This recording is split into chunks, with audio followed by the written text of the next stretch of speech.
So where can you see the chat at? It should be under live comments. Oh Okay, my got you. god, that is gonna just flag away. Oh, it's gonna flag all the things. Yeah. Coming to you live from I can't believe they let you do it Delo, there. Mississippi, finest. Yeah, the Iberville, Mississippi's. That's Yeah. it. Killing it. What's I up, can't believe you Drew? were there. How far are you from Linear Power? I'm not exactly sure right where they're at. I think they're a Delo. few They're hours in there. Delo. I have no clue where the fuck that's at. I don't either. Does anyone really? No. Not really. He did do it, Drew. He did do it. I told you I was. He's got to throw a couple ones at the stage every now and then, Yeah, but yeah, they said it's I'm cool. out, bro. I ain't got no money. Yeah. And they're all in the panties of that chick right there, the one right behind. Oh, Yes, that one. It's just there goes. So good. It's just bad. So good. Steven will be happy. Yeah. So let's wait for him to see it.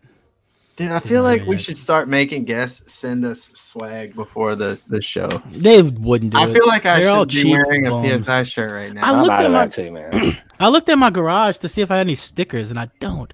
There got to be somewhere. I know. There's got to be something. I think that's what I was trying to buy back in 2009. 10 years ago. 10 years ago. He finally replied, though.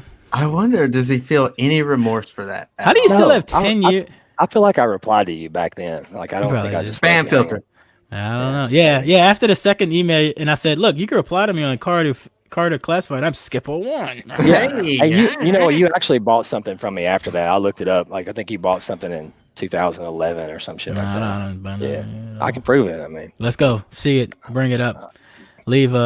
Go back home. No. That's so horrible. I think I sent you something to make, and then I sent it back to you. Remember a guy Scott Sackett?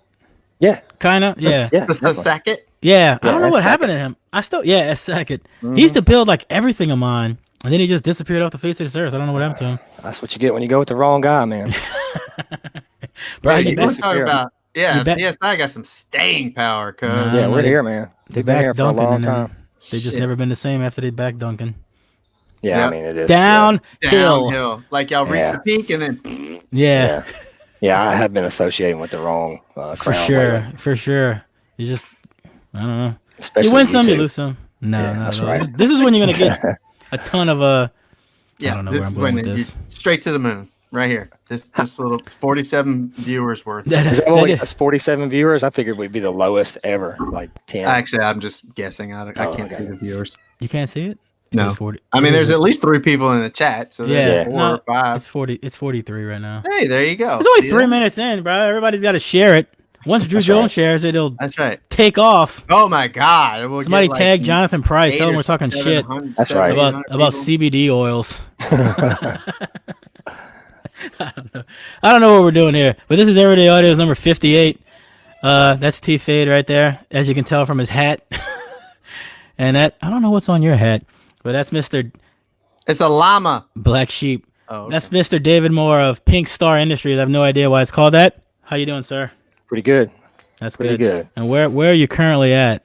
I'm in my living room. Same place I'm always at. Bro. That's a dual mirror. It just goes into a strip club on the other side of the wall. No, this is the shop. I mean, like we deal with the speakers like right over back there. Like, Yeah. people don't know. He's got to make a strip club for extra money. Yeah. Y'all You don't get- order enough Recon. You get No, it's Dynasty to Tuesday, spread man.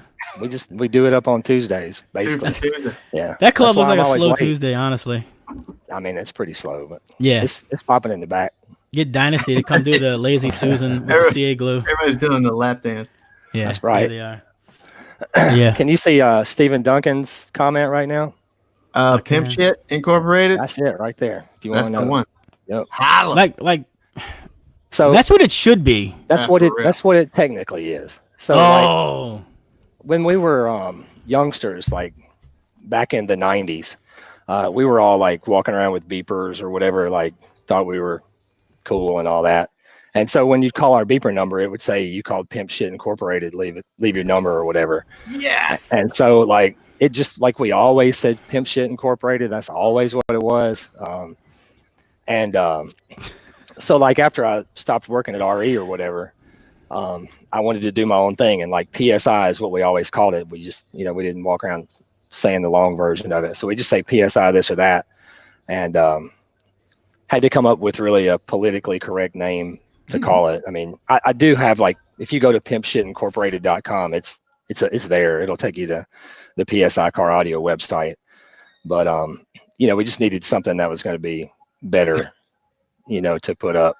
So we came with Pink Star Industries because I've got this tattoo on my side. Have you ever seen the Fuck It logo? Yes, indeed.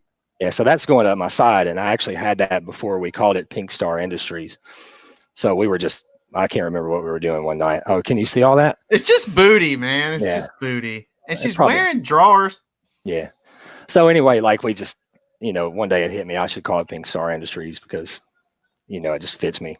Like, most of the stuff that we do is, as a company, is just kind of what I want to do anyway. Like, it's more me than, what I think people would want me to be or want me to do or any of that stuff. Like, it's just, I sell the shit I like. Like, I build the stuff I like, and I kind of do it the way I want to. So that's where it came from, though. It's really Pimp Shit Incorporated. I think Pink Star is like, you couldn't have picked a better one. I know, man. It hit me. I was actually in Amsterdam when I figured it all out, and probably don't want to go into the entire story of what was going on, but I was pretty wasted and seeing, like, tons of pretty colors and pink stars and shit like that. And yes, it just hit me, man. I'm like, that's it. Like, got to do it. And rolled from there, man. No, it's a great logo. Yeah, I do all of our logos or whatever, like even the Fuck It tattoo and all that stuff. Like, I come up with all that stuff. Any of the PSI logos, like the website, any of our imagery that we do, I make all that stuff. So how long have you been doing this? Like, when did you get started? Speakers all together, like the whole thing. Yeah. To give us from day one type shit. Day one was like, man, like Pimp Shit Incorporated days back when we were so cool, like we were just riding around trying to bump just like everybody else, man. Like, we just wanted a big system, which we never had. Like, we had small stuff, Walmart systems, shitty built boxes out of particle board, just, the junk. But, I was probably, man, 14 years old, something like that. I didn't even have a car, but my friends did. One of the guys that works with me, like, we've been friends since 7th grade. And, we'd ride around in his truck, other people's cars, and, just were always into it. We'd have like 10 little speakers that we'd rob out of TVs, cars at the junkyard, just like everything wired in parallel. We didn't know about I feel you, brother. Anything. So you got like a Jensen tape deck, the one that only had fast forward, and you had to flip the tape over to rewind it. Like, we'd have those with 10 speakers just all wired down in the dirt, and yes, it sucked. They'd be popping and whatever. But it was awesome. Oh, it was awesome. So anyway, like, just kept with it, man. And I don't know, when I was probably 18 or something like that, somewhere in that area, 17, 18, like, I started getting a little bigger stuff. And started kind of hanging around at the stereo shops in town, hanging out with the dudes that work there, learning stuff. Like, I learned a lot of stuff, hanging around those places. That's all in Mississippi? And yeah, we're like really close to Memphis. So, like, most of the places I would hang out would be in Memphis. Not much going on in Mississippi as far as stereo shops and stuff. But, like, hanging out with those guys, like, I think my first real system that was loud, I had a pair of the very first L712s, and I had a couple of Planet Audio 1200D amps, and like, I had the back seat folded down, with the subs firing forward, kind of like a little half wall, whatever you want to call it. And it's pretty loud. Like, on those old meters, it would do like a 51 or something like that. I mean, it was pretty good for 90 something or 2000, right in there. And then after that one, I built my first wall. Like, I kind of went quick into the big stuff. I built a wall with two RE15s to be to the HCs, and I had a couple of directed 1100D amps, and that was my first really big deal. And it would do probably a 52 or 3, something like that. I mean, it wasn't the loudest thing ever, but back in the day, it was all right. So I had that system, and I bought REs and like this was on Term Pro way back in the day. I mean, you guys know how long ago Term Pro was. Oh, that made it worse. Oh God. Shit. POV. Sorry, bro. Oh my God. Yes. Oh, it's fantastic. Just turn around and do like this. I can't. Just motorboat it. I can't do it, man. Oh my So God. ridiculous. That's so fantastic. So I don't know. I ended up Working at this place behind you. Yeah, I've been here for a while. Bartender. I just hang out. They pay me for it. VIP room. Yeah. So I ended up meeting the guy, the one of the guys that was starting RE back then, and I went out to CES. I guess it was in 2001, probably something like that, and hung out with him or whatever, and we just, I talked speakers and talked this and that and the other, and eventually, I can't remember exactly how it went down, but we decided that maybe I should move to Vegas and help him get that business going. Well, yeah. Yeah. So I just loaded my shit up and rolled out. It was probably 2 weeks later, I was gone, and we just picked up a shithole apartment out there, and my wife was able to transfer from her job to one of the places out there. And so we rolled out, man, and stayed at RE for a long time. And what'd you start as over there? Just like what Shop did they bitch, like just doing whatever? Yeah. Yeah. Just, I mean, there wasn't that many of us there. There was probably like 4 people all together. So, I mean, stuff got divided up as, whoever could do it at the time, I guess. But, nobody was really an expert there when we all first started off. Like we all had a lot to learn about subwoofers, how to build them, and all that. We just all had, I'd say, different experience, different degrees of experience. Like one of the guys already worked at King Audio, which is the place that made Concept, Planet Audio, stuff like that.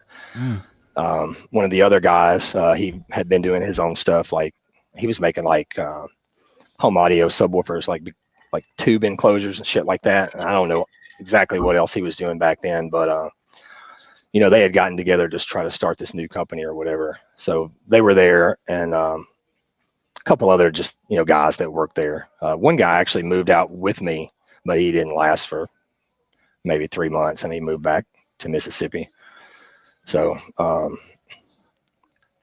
now there was a lot of learning to do, man. We went through our debacles there at the start of it all, like trying to figure out where we should go. Like RE wasn't really even a main focus of the place. Like they wanted to do OEM speakers for other people, and we got into a lot of headaches doing that stuff back then, like trying to build for other companies and give them what they wanted and please them at the same time, and then take the fall for any problems that they had. It was really kind of a pain in the ass.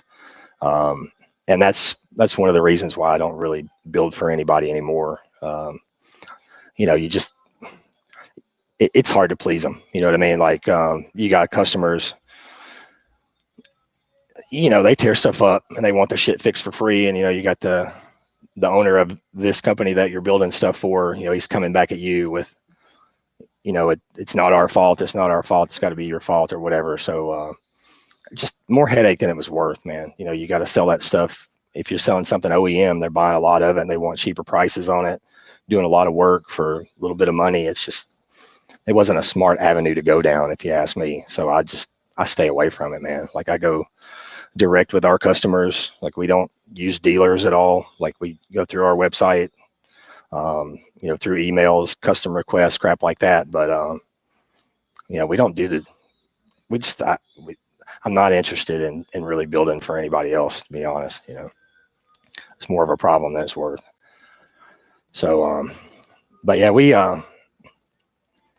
all did pretty well at RE. I mean, RE came up pretty big. I mean, it was popular. Like we did well in, DB drag type stuff, USAC. I mean, we had tons of competitors. We had dealers all over the world. It was a big deal, especially for us. Like we had been there since it started from nothing, and it turned into a very recognized car audio company. So pretty effing awesome subs from that they era. They were. For back, even for today, but back in the day, that was it. I mean, REMT was it. Yeah, most notably, that's the the only thing you could use. Triple X, yeah. Yep. I had it in 2005. I had a Triple X. I bought from a dealer here, a Triple X 15. You probably built it. The tinsel pops all the time. Yeah, those tinsel leads sucked back then. Yeah, it just didn't have any way around that. Like we tried so many different things. You know, anybody that's ever used one has seen the felt pads on the back of the cone, and you know, they different just wore ways out. Yeah, they just wear out. They just flop around too much, man. You know, like little leads like that on a normal little sub, they don't really move that far. They don't really come into contact with anything. But once you build something that's moving, you know, 2.5 inches or more peak to peak, and you just got those leads flopping around, like they're eventually just going to break off. That's why we do the, you know, stuff that's stitched down to the spider now, and they're super reliable compared to. Yeah, the MT was the truth. Mm-hmm. Yeah, it was. That's the only thing you saw in the lanes, you know, unless somebody got something for free. But you know, back then, I mean, it was like you know, DD was the big thing back then, which they still are. I mean, there was DD, RE, there was Trio back then. Yeah. Atomic was TC Sounds was cool back then too. Yeah, they were definitely cool. It just, you know, they weren't really geared towards competing SPL, and stuff like that. Yeah. You know? Or the Solo X was back then, and what else? Rockford's, yeah, TRFs and shit. Yeah. Man, that was a cool time to be like. Everybody just built cool shit. Yeah, no, it was fun, man. I mean, it still is, but you know, it is. Being around for that long, you know what it used to be like and what it's like now. It's just not the same. You know? I don't know. I don't know. I guess I don't know. Maybe to me, it feels like it's just watered down. Just everybody's got something, you know? Yeah, and you know, like back then, there wasn't Facebook, there wasn't the internet. Like you couldn't go on YouTube and watch everybody else's systems. You couldn't, like, you can go learn right now. You know, even when it was forums, you could. Like the forums weren't even big really when we got started. I mean, now you can just go and learn what you need to learn. You can talk to who you want to talk to. Just jump online. I mean, you're connected to them all the time. But back then, you had to get out and drive to a show, you know, and people were willing to do that more back then. Or go aggravate. You had to go to a shop. Yeah. And hope that they were cool, you know. Yeah.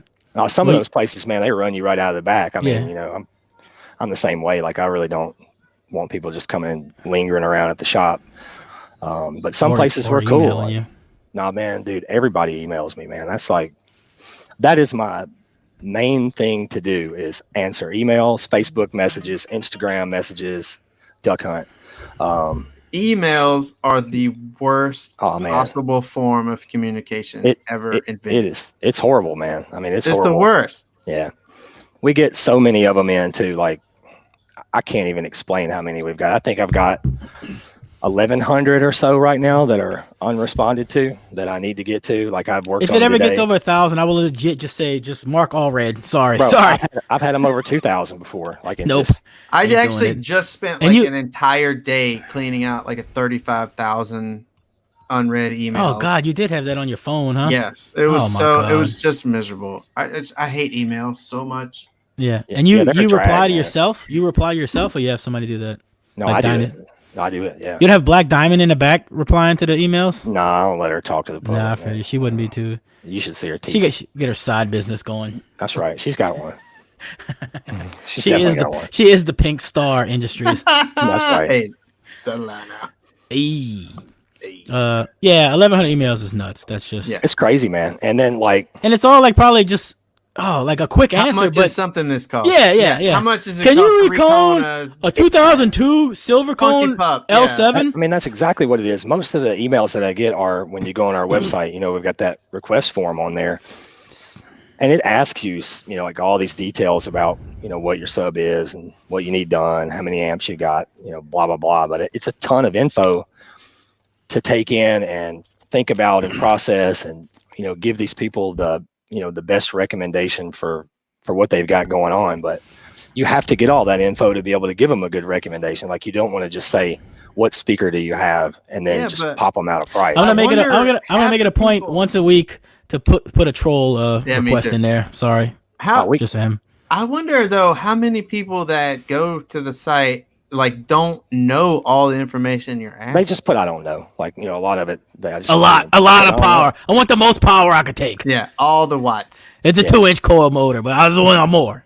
They don't know that. I bet you half the people go to the site don't even know. A lot of people say I don't know, you know, but if like some of the shit's redundant, so if I ask them what impedance is your voice coils and they say I don't know, but then, you know, I see what amplifier they've got, how many amps they've got, then at least I can recommend what's going to be the best for them. You know, if it's somebody that really doesn't know that, then they need to take the recommendation that we're going to be able to give to them anyway about what coils to run and things like that.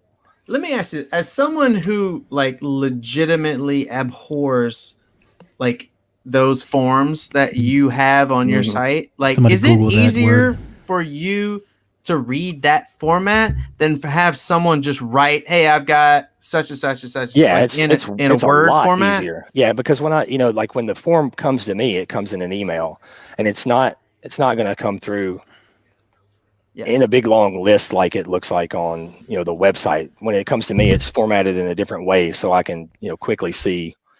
It just lists it right out. You know, he's got these subs, he's got this many, he's got this amp, he's got this or whatever. You know, and at the end, it's like additional comments or tell me what's wrong or whatever. So I guess I'm just used to it. Like I've done it so many times, like I can just give it a good glance, and then I'm sort of familiar with this guy, what his system is, how many amps he's got, and you know what's wrong really quick. Like it doesn't really take very long to do that. But if you get somebody that's just typing you a message, I just want they ramble on sometimes. It's like, hey man, you know, I got a Civic that's lowered on 12s, and you know, I got this. Just me, it's just me personally. I guess because I feel like I know what I'm talking about. You know, well, that's up for debate. But like, I'm just looking for a phone number or an email. Oh God, phone numbers. You know what I'm saying? I don't want to like fill out any of your stupid ass forms because I know I'll be getting spam email for the rest of my life. No, I know I'll never hear a response. And I just, Faye, did you just call that girl a whore? Yes. Did you really? An ab whore. I should have had that joke in the talk, but I messed it up. It was too late. Yeah, that's why they call it a quip. And no, it's like I have to Google that word. It's harder to answer people. Like we do Facebook messages a lot. You know, people will message us through Facebook. And that honestly takes longer to get one transaction done because they're not going to just normally come to me and give me a list of everything they've got. Normally it's, hey, how much is it to fix a Rockford 15? You know, or how much is it to fix my kicker sub? You know, no, like, I get it. All they say. You know, I get it. Hey, what is it? You know, blah blah blah. I've seen some of the you know, from other parts of the industry, people will post like messages of like how it's like pulling teeth getting information, relevant information. That's right. That, you know, alternators or boxes or whatever it is, you know, it's like, stop, just tell me the things I need to know, man. But you know, that's why you guys are professionals and why those guys are paying y'all to do the things. So. It's basically like evolved. You know, when I first started out, I had a form, but it was a very simple form. You know, it was just, how do we get in contact with you and what do you got going on, for the most part. And like, just as time goes by, like I would have to always ask whatever question it may be over and over and over again, like from their very first contact. So once I see that I'm having to ask 50 people a day the same question, it's like, well, I need to go add this to the form. Add it, yeah. That's a good idea. So like it's a long ass form, but when I do get your info, if you can give me as much as you can, then we've got a good starting point. And normally, like if somebody actually goes through on the Fix My Speaker site and fills out the whole form and is, you know, decently descriptive about what they've got, then I can come back in one response and say, you know, here's what we can do for you. Here's our most basic recommendation of a rebuild for you. Here are the options that you've got. Pull it up, Skip. Here's what it's going to cost to ship to you. Like, you know, we can tell you everything because we've got all the info we need to answer all of the most common questions. And so it's quicker, you know, in the long run. You know, if I did the same amount of messages from customers, let's just say 1,000 like I've got right now, if I did those same 1,000 having to reply to everybody to ask more questions, then it just turned into 2,000 instead of 1,000 because I've got to do it twice. So I just try to make sure that we cover as many bases as we can per email or per message or whatever, to to get it over with for the customer quickly, to get it over with for me quickly, you know, as best we can. Go ahead and get them their stuff. Nobody wants to wait forever, you know. I have a very, very important question to ask What's that? you, and I need you to consider the answer before you just pop it off. All right? I'm not good at that, but okay. This is very, very important. Right on. Push terminals or direct leads? Don't you dare do it. Really? Me personally? Don't. That's a tough one. Just throw it out. Just blurt it out. My Tahoe's got push terminals in it. Yes, it does. Yes, it does. Suck it, direct lead, guys. Stop freaking putting that. No, there's no buts. There is a but. They're all gone. The video paused. There's no buts. No, click in. Oh wait, I mean they went away for a break. Yeah. No, I like them better for customers that are not very experienced. Yeah, that's exactly right. I can do Yes. tweeters. Oh my God, can you? No, hell no. No, we don't mess with tweeters, man. Put it on the lazy dude. If I send you a tweeter, I want you to put it on the lazy Susan and do it like do it all professional. Target practice, man. Oh my God.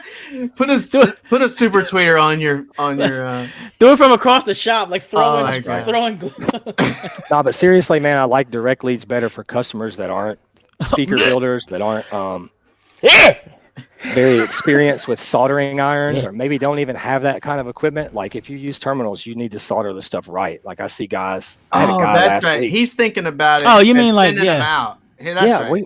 I just mean on the finished sub. Yeah, if you're that's just what I was. buying a sub, then get the big push terminals. Is the best thing to get, unless you're doing a burp setup, I would go with copper direct leads any day. Never. It's better. All right. Now look, the terminals are not made of anything that's like super conductive. You will get a better connection going straight to copper wire. I'll take the .0001. But you guys aren't loud and you don't really compete, so it doesn't really matter. You can keep daily your all day. That's right. I'll concede. I'll concede direct leads in a burp setup. That was another worst thing that was about the old days though that sucked. Nobody figured out like oversized 8 gauge or 4 gauge terminals. It was all just turd 10 gauge or something stupid. Back then, the thing that people don't understand is back then, like in the early 2000s, mid 2000s, like there wasn't. No, I do not, Brad. No way with that. You couldn't get stuff like that. Like there wasn't like. Right. There wasn't a demand for it, probably, companies. Huh? No. I mean, nobody had 4,000 watts going to like a daily sub. No, the biggest amp there was 1,000 watt when I was really going. If you have that was a 4 big gauge fucking amp. push terminals, you can never, ever, ever go back to anything else. You can't. Literally, what is? I just have spares in my for when shit comes. Yeah. Seriously. Like I have them on that FU 750 sub just cause. Because exactly. Like I don't want to have to like twist it and oh my God, like it makes me want to hurt somebody. Yeah, I've got the little ones in the Tahoe actually, because I only run. Sissy. I've got each sub in series, so I've got just one 8 gauge jumper going from side to side, and then just one speaker wire out. So that still means you need 2 in each side. I parallels everything. He's got series. I parallels everything. Well, you can't do that in my truck. I mean, you could send it. I can. I send it. I'm wired at 0.4, and I have to wire in series parallel. If I wired all in parallel, I'd be like 0.1. Jesus. Is there a reason you did that? I wanted to see what those amps were going to be like. Well, I've got 10 subs, so I've got 5 per amp. Yeah, there it is. Yeah. I can't highlight comments. Math is hard sometimes when I do it in my head. It's hard all the time. I mean, it's hard when I got it on paper too, but still. Yeah. Head's worse. All right, so 2004-ish, you're at RE. Then what happened? Everything just kind of fell apart at RE. Okay, yeah. You know what I mean? Yeah, it just kind of fell apart. Everybody was, like I said, I'm not really coming on here trying to. Yeah, right. You don't have to go into that. You could go into you. Just like everybody was like leaning towards their own direction. I guess I think everybody was looking out for themselves. There were things that we were all going to do that didn't really happen, and this and that and the other. So we just kind of disbanded, man. One of the owners, Scott, he left and he started FI that everybody calls it. It's he FI. started to do his own. It's FI. I don't care what people say. Right. He calls it FI. It's not FIFA. I don't care what he says. Right. Well, I would correct him every single time if he comes on the show. Every time. When he comes on the show, it'll be FI. Right. Yeah. He left and started doing that, and the other owner was left. He basically was left with the company, but they had to take care of their own arrangements, because they both were co-owners of the company. So they got all that taken care of. And the guy that was left, Mark, he sold the company basically to the guy that had just bought US Amps. US Amps had more or less gone under a few years prior, and the guy had bought them and was trying to resurge that company, or however you'd want to say it. And so he came through and he bought RE at the same time. And that's kind of when it started going downhill. It wasn't like RE at the start was kind of like PSI is now. It was like, it was grassroots. It's what we wanted. Yeah, it was grassroots. It was small. It was, we were for the people, by the people, taking our time, like building what we want, the way we wanted, this and that and the other, like dealing directly with customers, kind of how I do it now. Like, and it changed from that. The new guy wanted to sell to as many dealers as possible, build as many subs per month as possible. That's right, Rusty. That's exactly right. Factual. Mm-hmm. So it's not fee. We sorry. Continue. I can't, like, he made me lose my train of thought. Yes, I do. I always do that. I'm beast. So like, it just wasn't the same anymore, man. And you could tell that the guy was, starting to poise to move it from Vegas. This guy wasn't based in Vegas. Like we were just in Vegas, with RE, and you could kind of tell that he was going to try to take it to LA where they are located at now. And when all that went down, like it wasn't a nice scene. They basically just loaded the place up and took it out and said, "Hey, do you want to come out here?" No, I'm not really interested in moving to LA, man. Like, I'm from Mississippi. I'm not trying to go all the way to California. I'm far enough now. And so they gave me a shitty little check, man, a little $2,000 or something like that, and said, "See ya." And that was the end of that place for me. I really didn't get shit out of it other than, what I did for myself. Like, they just left me with that. And I was the named president of RE for like, 5 years straight. So the president of the company gets 2 G's and see ya. So for real? Yeah, man, I swear to God. All rise. So, after that, man, like it was right in that short time period after that I left there that, it was, what are you going to do? You know what I mean? And, fuck it. That's where it came from. Yep. Like, I'm about to do this, I'm going to do it for myself. I don't need these guys. Like, I can do whatever the fuck I want to do.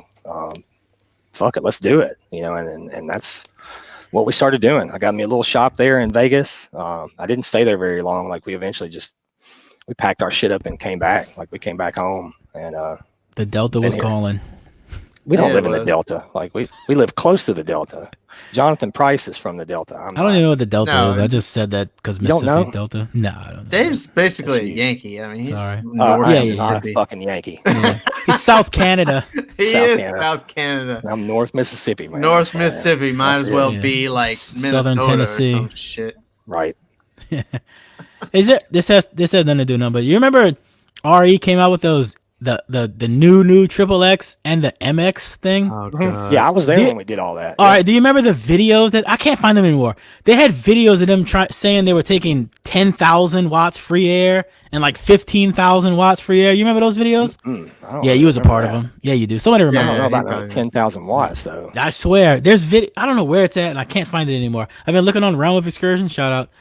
And YouTube, I can't find them anymore. I'm gonna be honest with you, man. Like, I don't remember a lot, so I've faded out a lot of those memories from the last 20 years or so. Purposely or involuntarily? I didn't know I was really going to lose my memories when I did it all, but it was definitely on purpose. So sure. On record, did Jacob Fuller steal the Triple X and MX surrounds? 100%. Yeah, Mute his mic right now because that was the first. That was the first mega roll. That's actually how I met Jacob. Is that he came? Here's the design, bro. I stole it out the back. Here you go. I sold it to him. I straight up sold it to him. 20 grand. There you go. That's how I got my money to get PSI started. I'm lying. Like somebody trim that, put it online. Right. No, I'm lying. No, that.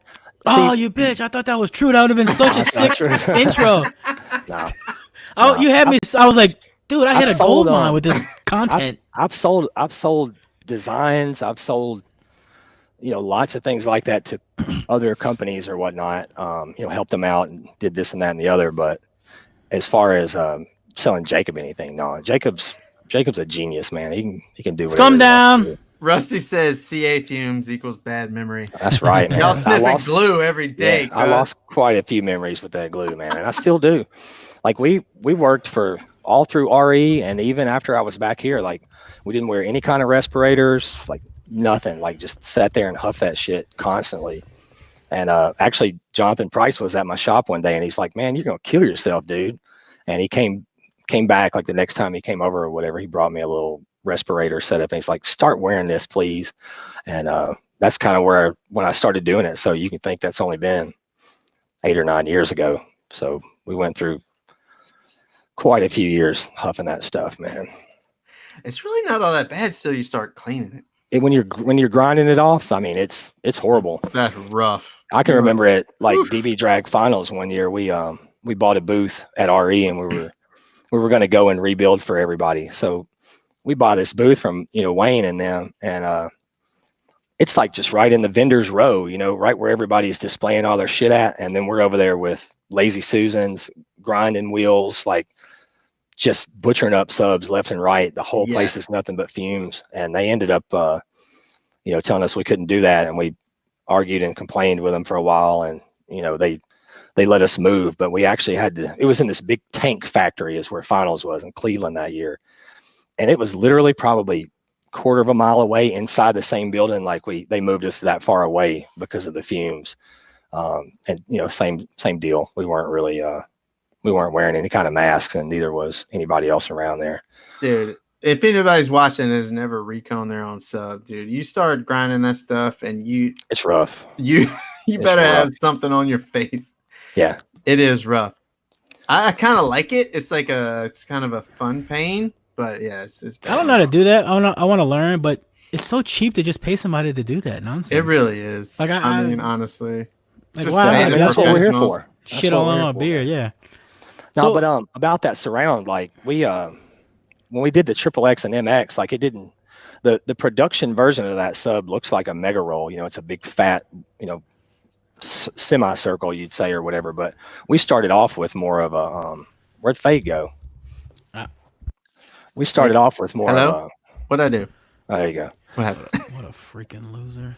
Like more of a pointy sort of a thing, like we even have surrounds now that are more pointy, but we were trying to like stretch that thing out as far as it would go, and it just got to where it moved so far that it would just buckle really bad and wrinkle up and shit. So we just kind of eventually had to go back to the drawing board and say what's going to work, and we came out with that big, like you call it, mega roll version 0.01, like just let's make a big fat ass surround, something that's not going to crinkle up like that. And that's where it came from. It was kind of us retreating back to a design that we knew was going to work because that other shit wasn't working out.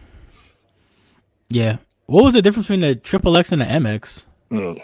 There's a difference. Like the only really similarity was the basket and the cone that they use. The MX has got like it's a Neo motor. It's like a Neo Cup motor, and it's made to where it fits inside of that frame. Like, if you look at a XXX, it's built more like a standard sub, like the motor mounts to the bottom of the frame.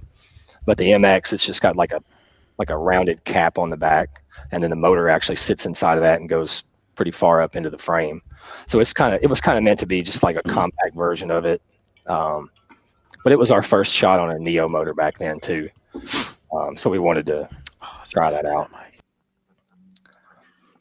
The XXX was supposed to be like the end all be all of XMAX. Like that was the big thing to look at back then was who's got more XMAX, and you had to do better than the next guy. There was what was that called? DoMax, where they used to test subs back then.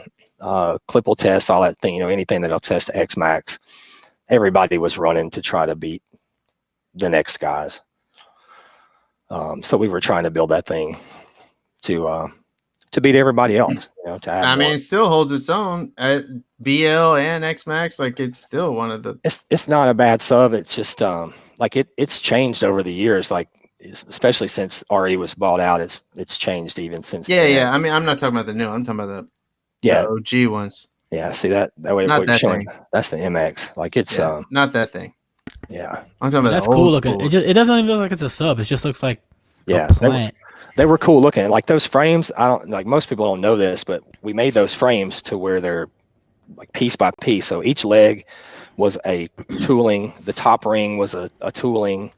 That bottom cap was a tooling. The spider ring inside is a tooling. So you make all those different parts and then you bolt them all together with screws, and you've got a basket when you're done. We were trying to offset the cost of like the tooling of a frame because it's expensive. Like anybody that you see right now that's got a custom tooled frame that they made, like Sundown, DC, that's owned by them that nobody else uses, they paid bucks for it. Like that shit I did remember not come cheap. Jacob gave us some broad strokes on how much that shit costs. It's crazy. It's enough. It that I'm doesn't not seem trying like to do it should cost that much, but I guess it does. If you would see the mold that they use, like it's a huge chunk of steel. Like it's feet by feet. I mean, it's huge and it's solid. They've got to be able to pour molten aluminum in that thing for 20 years straight, and not have it degrade or be torn up. So it's a big tough piece. And it's I heavy, watch so. how it's made. I be knowing how things do. I got you. Just make a sand mold. They only last so long. We did that actually. The 12 spoke basket that everybody uses or whatever. There used to really not be access to an 18-inch version of that. There were some dudes in Russia that was making some, and they had their own mold for it or whatever. And they kind of, I can't remember what happened to them. Like they were like an arms factory or something. They made bullets or some sort of shit like that. Yes. So we couldn't get them anymore. And we were balling on a budget at RE. We didn't really have a lot of money to go spend, $50,000 or whatever it would have been back then to make a basket. So we had a sand casting made for a 12 spoke 18. And they used it for a long time, probably 5, 6, 7 years.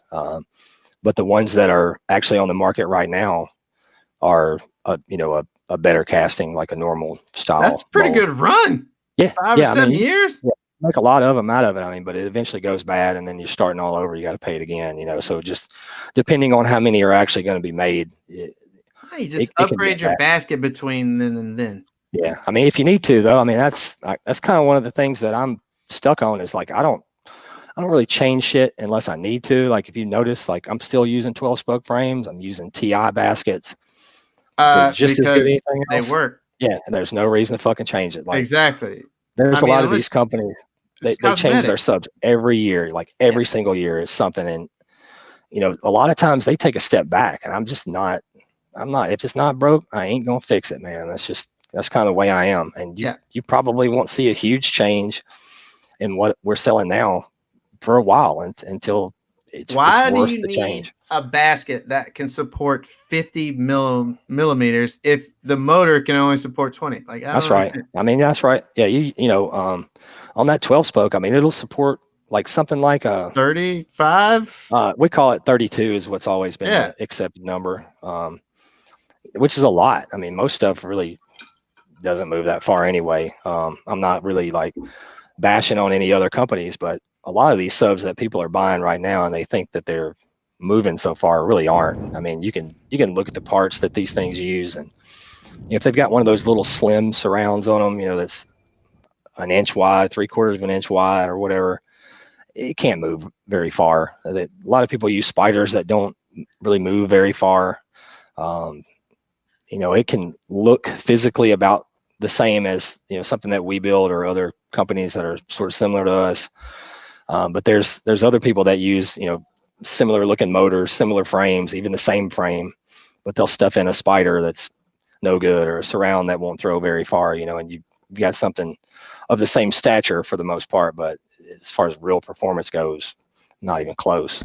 Not even close. And it might, just because it'll go that far doesn't mean that you want it to. It'll sound like an asshole. It can. Like some people, I guess, some people would say, like there used to be some guys that really swore by it, that if you're past the XMAX number, even if it's still moving, like you're not going to get any output at all and all this and that and the other. But that's not really the case either. If it depending on what you've got going on, like if you want perfectly clean output, yada, yada, yada, then yeah, XMAX is what you really need to be looking at. But if you look at something like Stephen Duncan's truck, you know, he's I never do. I mean, I don't either. I'm just anyway. If He you better look at pay something full like price. that, like Don't ever give him nothing. Ever. Full price and shipping. Hashtag Duncan Wait, money. well, he He's comes not get it, watching, huh? is he? No, No, like yeah, I he actually doesn't charge watch. No, him he more doesn't than watch it. anybody Oh no, else. his girlfriend's watching though. Yeah. No, we charge him more. And make him come get him. Don't even ship him to his bitch ass. I don't ship it. He makes Drew Jones come get him. Actually, he came over the other day and our guy told him. Yeah, he does. The Duncan secretary. Yeah. Pretty much. It's his Duncan PR guy. For real. Let me ride with you and I'll go get you subs. I wish I could keep up with that chat. Yeah, it'd be flying. And It's also delayed too, which annoys me. I can't reply. There was a couple of comments I wanted to reply to. Oh, rip. You know, one thing that I want. I'm sorry, Skip. One thing I wanted to get into was how much of your business is Recons and how much is your proprietary subs. It really just depends on the day, man. Like some days we won't hardly sell anything that's a PSI brand subwoofer or amps or whatever. Like, you know, there can be days go by, you know, that I'm just looking at it like, you know, where's everybody at? And, you know, we'd be slinging Recones. And then other times it's different, man. I think that's one of the benefits of having both companies that, you know, run really together. It's all one company, but we, you know, got the two websites. You know, one takes care of the other. Two websites? Yeah. What do you mean? I just looked at it. What the fuck? That's annoying. Don't do that. Combine them. I'm not gonna combine them. What is that? What is that about? FIXMYSPEAKER and PSICaraudio.com. Oh, Lord have mercy. But you can click it off the PSI one, so. Well, yeah, like each website's got a link to the other. Like if you're on PSI Car Audio and it's like, you know, if you're looking to have your speaker rebuilt or whatever, just click here. You just know, got that dual website wealth. Yeah, we can't. That's more money right there. Yeah. Well, they're different things. You know, like I don't want PSI to be a Recon company or a company that's known as a speaker repair company, and you know, vice versa. With FIXMYSPEAKER, like we're not selling FIXMYSPEAKer brand subs. You know? So give me a number, like how much? What? Give me a percentage. I mean, you know, show your W2s. Yeah, yeah. Let me see your 99s. Sue me, and then you can see them. So 60, 40, 70, 30. Like, back in the day, it was mostly FIXMYSPEAKER stuff. I mean, because that's where I really started, and then you know, to get going with PSI, we didn't. It's been built up over the years, like as you know, as our shop space grew, as our revenue grew, as our staff grew, like we've been able to do more stuff with that.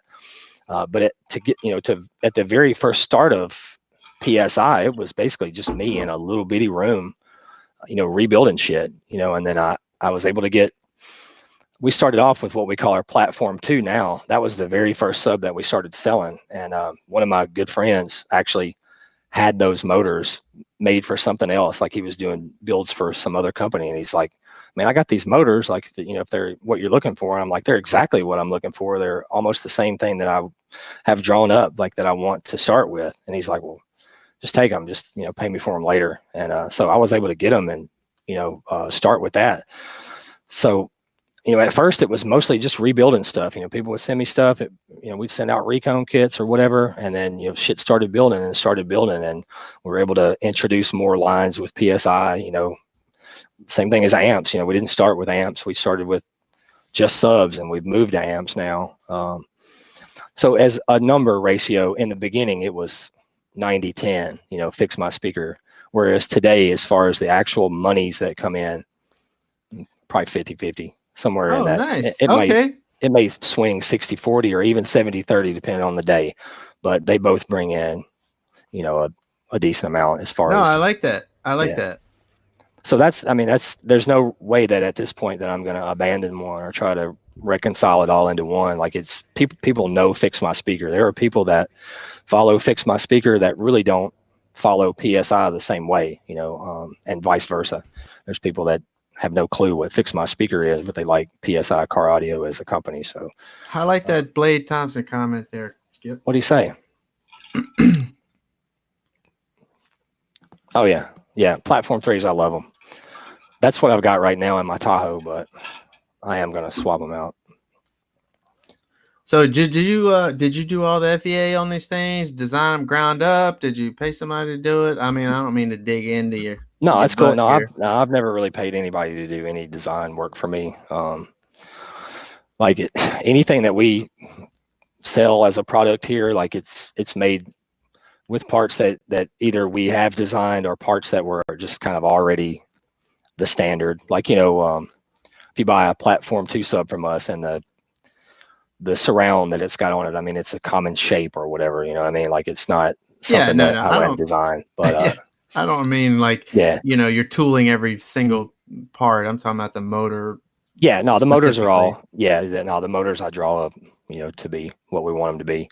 Perfect. You know, same thing with like spiders. Like we specify the material to use, we specify the resin to use on them. You know, we show them what we want to do, and then they make them for us from there. Do you have cool colors for spiders? I think that's the new thing. We can do really any color. You know, that's, you know, we've been doing colored spiders for 10 years. Y'all been doing colored that's not that bad. Colors on every kind of speaker part you can think of forever. Yeah. Like that was one of the first things that I started doing. Like nobody was just black. It was just black. It was just straight black and surround, black gust cap, black cone. Yeah. And then you came along as just Rainbow City. Yeah, I thought that people would want that. Like, you know, once we started all of those comments sounded bad coming out my mouth. I'm sorry.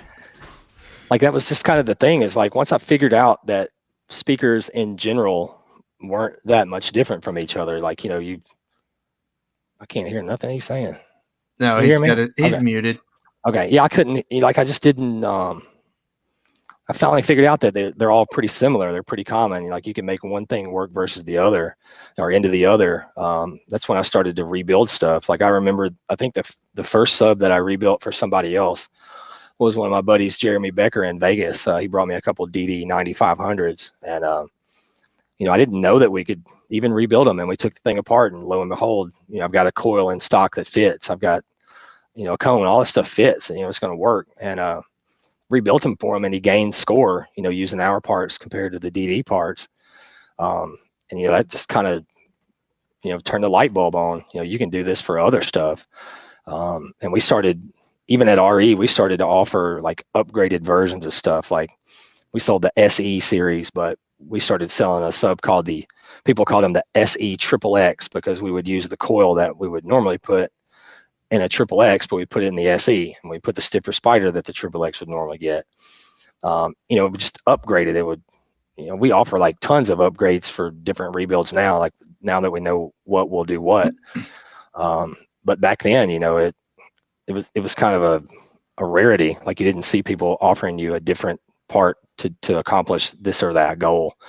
But anyway, you know, that just kind of one of the things, like with the colors and stuff, like it just kind of all hit me at the same time. Like you can offer all these different options that nobody else is even thinking to offer. Like nobody did. I mean, we did custom logos on subs for 10 years, custom colors on the frames, powder coating, you know, sending stuff out, like just whatever you want. If that's what you want, like we'll make it for you. You know, and people were willing to pay for it, especially back then. I mean, it was such a new thing. Like people were all over it, man. We don't really, honestly, we don't do as many custom colored things as we used to, as far as a percentage. You know, back in the day, probably 25-30% of what we did would be something crazy like that. But now it's probably not. It's probably more like 10% of what we do is got a custom logo or, you know, custom colored cone or whatever. Speaking of upgraded soft parts or coils or whatever, the way you alluded to upgrading a DD woofer, can you touch on very briefly, or as in depth as you like, about upgrading power handling on a certain motor? Sure. Yeah. Like you're with a certain speaker, you know, let's say it's a big misconception. I feel like it's kind of all the it's all derived from the motor strength that you've got, the amount of space inside the motor, like how much depth you've got to work with, how big the gap is, and then the other parts that, you know, with the spider, the cone, stuff like that.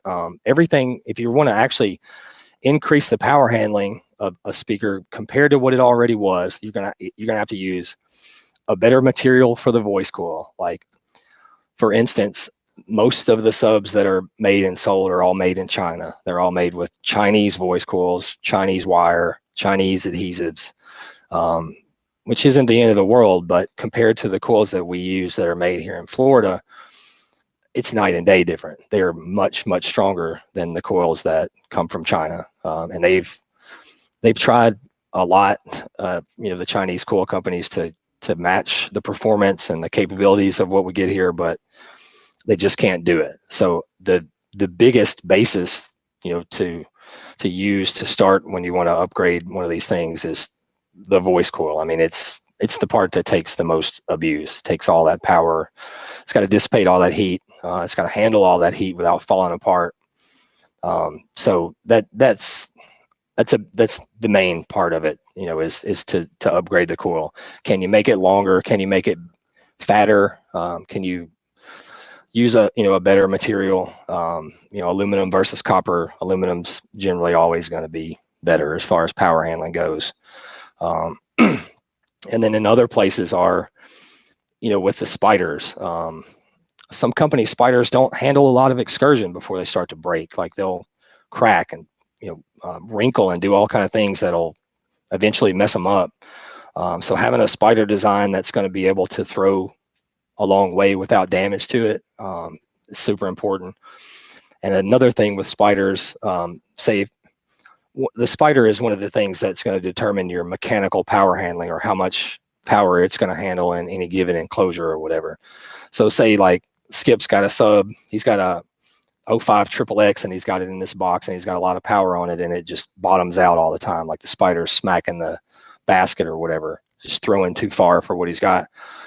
Adding another spider of the same stiffness, or maybe a little less or whatever, you're basically making it to where it takes more power to move it the same distance.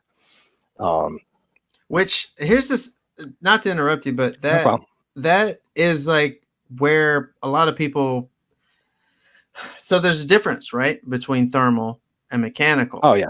So you add another spider, added two spiders, three spiders, you're increasing mechanical, right, but you're decreasing thermal, because now the thing isn't moving so much. Generally, yeah, you're not necessarily decreasing the exact power amount, but you'll decrease the amount that it's going to move. But that doesn't necessarily mean that it's not going to be louder. It depends what your goals are. Like, if you're looking for, most people are looking for louder. They're not looking for perfect tonal quality. They're not looking for flat response. Most people are using ported boxes, that are tuned to 30, 35. They're not going to be flat as far as their response anyway. So if they want to upgrade per se, they want to make it louder. They want to make it handle more power. So you can have that sub in a box, let's say with the standard spider or whatever. When you put another spider on it, it's going to make it stiffer, and it's going to increase the FS a little bit. And also, like at lower excursions, it's going to be taking more power. Like, power kind of equals output, even if you're not moving as far. Like, if you've got a sub that's moving an inch off of 500 watts, and you've got the same sub that's built differently that's moving an inch off of 1,000, that extra power will generally translate into some more output. Maybe not everywhere, but you can get more output, especially at the peak, with something that's done that way. Interesting. So yeah, it's definitely two different things. What is that? Yours? I found it. Yeah, that was mine back in the day. Oh, it's pretty. I'm gonna have to look out what year it was. This was a long time ago, though. That's a lot of way back in pink. the day. Yeah, pink basket too. That is sexy though. What is that? It's a fire. And you guess what motor it is. I'm terrible with that game. Yeah, I know. Dave knows. No, he don't know. I don't know. You had to make it bigger. I can't really. That's what she said. No, she didn't. Yeah, she did. I don't know, dude. It looks like a Mojo or something. Oh shit! Mojo Max. Oh, David, I gotta buy something for PSI today. He's the GOAT. That's crazy. To be honest, that's a very rare one too, because most of them are double stack. That's what that was a 4-inch coil God, Mojo amazing. Mad Max or something like that. Oh, I'm so terrible at that game. Not to toot my own horn, but I'm telling you what, I probably know crazy. more stupid specs about various speakers than anybody. That's wild. Man. Than the people who own them, probably. I mean, not even one guess, just out the rip. Is that a Mojo? Is that a Mojo Max? Mojo Max. Get out of here. Cut the hard line just on that. Right. Oh Look, my that God. was low key testing your cred that was right legit. there. That was legit. That was pretty good. I gotta buy something now. What are you buying, Fade? Speaking of buying Send me the something, money. I think. Well, first of all, I need you to make me a Neo, and then second, I need you to make me some passive radiators. We make them all the time, man. We We talked already have about them. passive radiators on the show before, and I think there's a lot of misconception around them, and I think more people should actually be using them. And you're one of the only people that make custom passive. Yeah, most people don't. You know, they're a niche for home audio for the most part. I mean, that's normally where you see them at. But I've tested them a good bit in vehicles. I've had friends. Fade swears like he did a that 50 that with it too. They're amazing. I did over a 50 with them. Yeah, they're Many amazing. y'all did. Yeah, in my Explorer, which some guy named Skip tried to copy a few years later.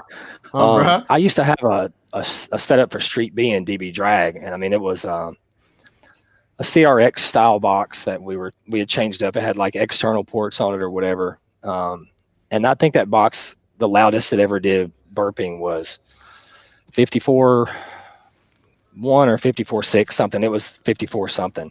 Can you make the weight, right? I'm about to say, can you make burp passive radiators? That's what I was about to say, is that I took the box out of that truck because I wanted to try these radiators out. Like we had just started screwing around with them. It was kind of like a little side project, that I was messing with at RE back then. And I just built a square box, the same dimensions of the other, and instead of putting ports in it, we put 2 radiators in it. And that box was like half a dB down from the loudest box that I had ever built. Wow. And it was just right out of the gate, and smaller and stuff. It was about the same size. I mean, it's about the same size. Yeah, but without ports sticking out of this Right, far or for having sure. to move ports around. Yeah. Yeah, You could still PRs adjust are it. the truth. No, they're And pretty badass. on the fly, yeah. Yeah, I've got, like in my living room, I've got a sub setup that's 2 15-inch subs and 4 18-inch radiators. What? In my bedroom, I've got one that's a 12-inch sub and a 15-inch radiator. And then in my office, I've got a 12-inch sub and a 15-inch radiator. I mean, they're what's up. I mean, I like them. And they're not ridiculously expensive for what they are. And you're going to get, if you're not doing like competition, like if you just, are trying to save a little space or whatever, you're going to technically get about the same amount of output. And a lot of people would argue that they sound a little better than a ported box. They're a little flatter. They got a little better quality, I guess, to the sound. You're going to get the same output. You're going to get the same output. I mean, you're going to get, like, you have some mass and they've got this huge advantage of that. You can tune them as low as you want in the same enclosure size. With a ported box, you try to start tuning it lower, your box size is gone. If you try to tune something in 2 cubic feet to 20 hertz, you're going to have a port that's 48 inches long. So it's either outside of the box or you've only got 0.1 cubic feet of box area left, after you stick this big ass port in there. Right. That's what I used to always run into too. Trying to tune lower, but you're losing airspace as you tune lower. Yeah.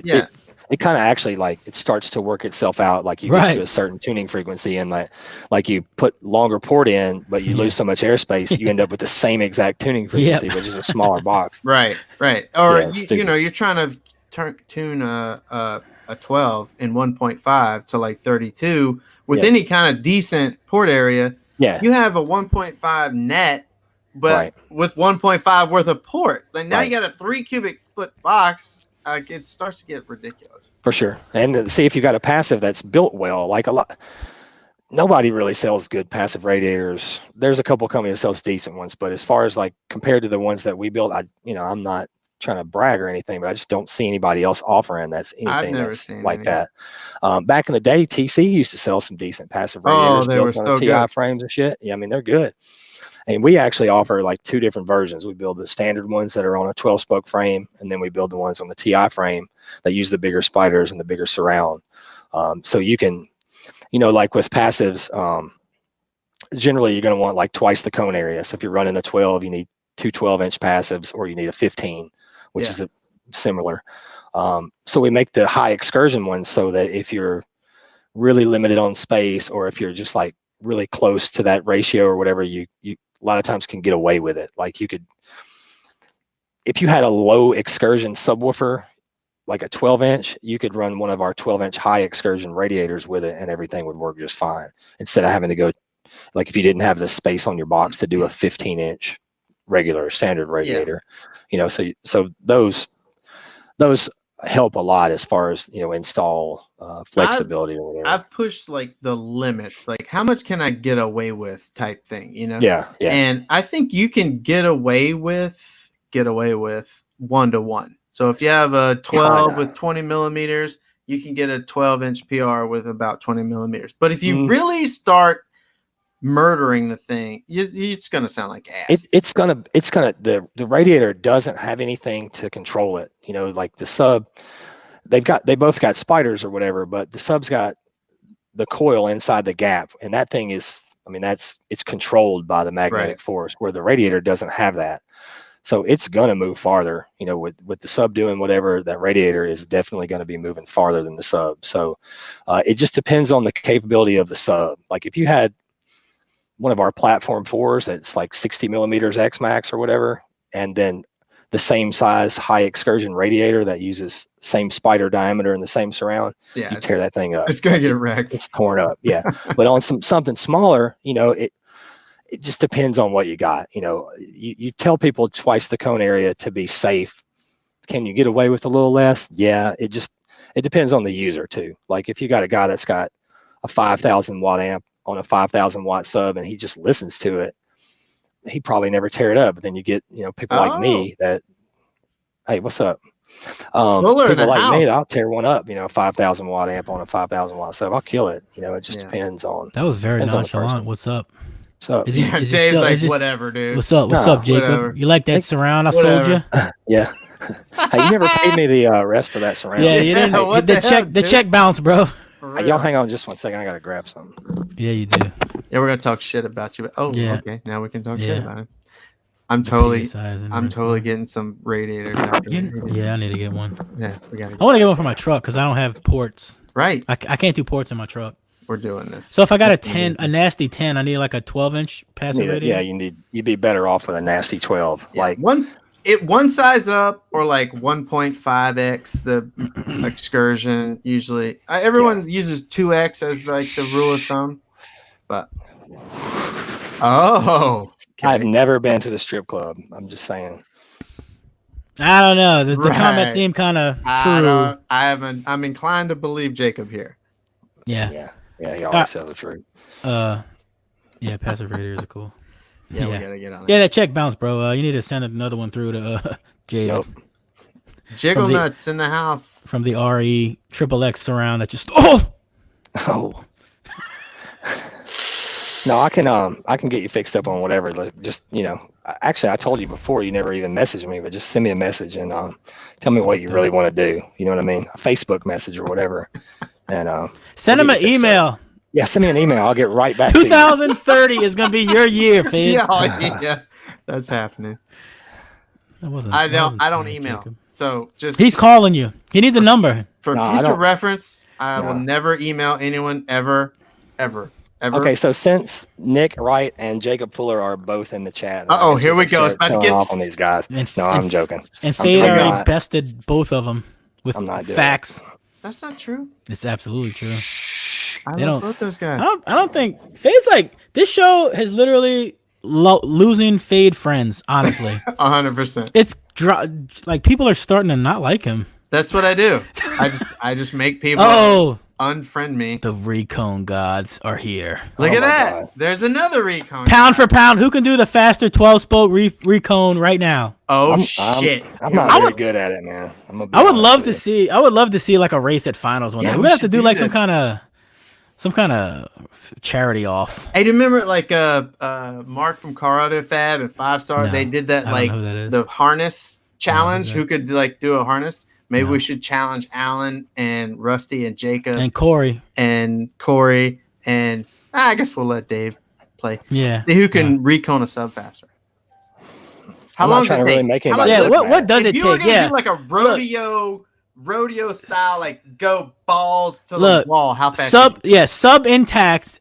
It's blown. It's Blown intact. coil. There it is, and it's got direct leads. Because why not? Why wouldn't it? I think I'll probably have like if we can bring whatever tools we want and like do it our own way, then I think I could probably, because I've done so many. There it is. The champ has spoken. He just dropped through the I know gauntlet. I know I can beat Jacob Fuller because he doesn't really do anything. He just slicks his hair back all day long. Yeah, that's all he just said. Yeah.